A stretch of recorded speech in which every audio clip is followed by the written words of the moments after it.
Hi everyone. In this video, what we're going to be talking about is when dogs greet someone, be it a person, dog, cat, anybody. Remember that they want information before they want interaction. No matter how much you know that individual, you always want information before you want further interaction. Think about it, when you are greeting them, you are fishing for feedback and trying to respond appropriately, especially when it's strangers and acquaintances.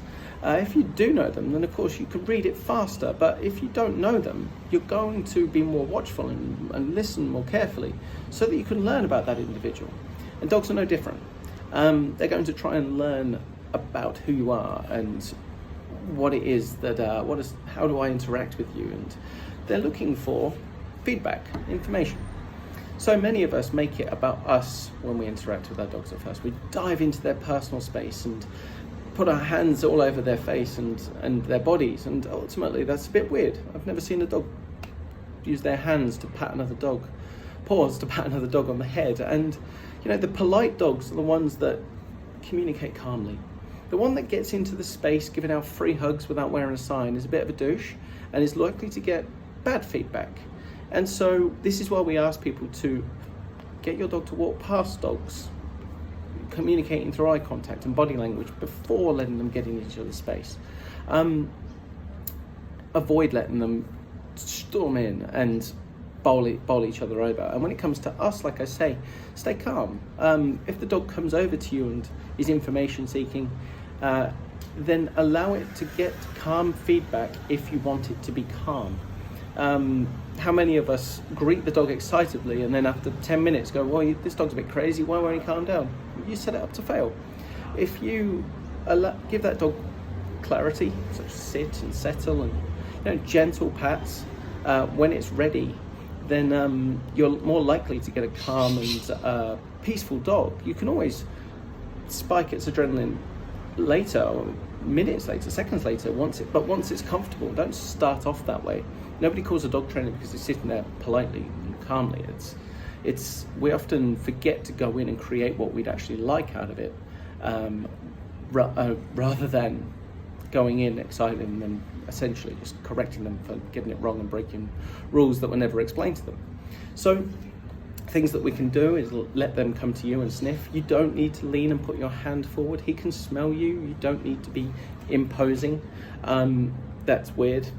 Many dogs are nervous of hands. It's where we grip them. It's where we snatch food from them.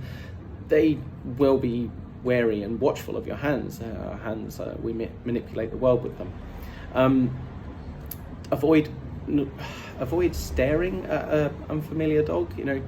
If you think about it, when we're greeting them, we go, "Hi, how are you?" and we communicate verbally. Our dogs don't understand that. But if we stared at anybody, it'd be weird. And again, like your shoulders and your hands, they can be overly invasive for a dog. You want to be quite relaxed and communicate essentially through body language that you're calm. Dogs don't pick up on I don't think they pick up on energy, if I'm honest. I think they're just normal and they read. If you're comfortable, then they're going to relax around you more. If you're uncomfortable, then they won't trust you. That for me feels like common sense. We call it energy, call it body language. It's same but different. If you communicate tension and insecurity, the dog will not trust you upon greeting. If you overimpose on a dog that wants space, it won't trust you. We've all got that friend that tries to be a hero. Oh, dogs love me. Yeah, back off, mate. My dog is actually asking for space and he's probably going to smash you.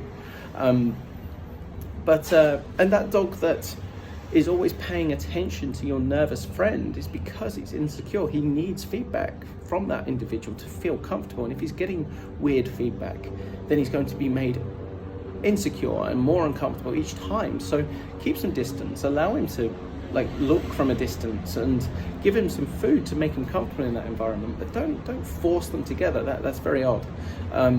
You wouldn't really do it to people, so don't do it to your dog either.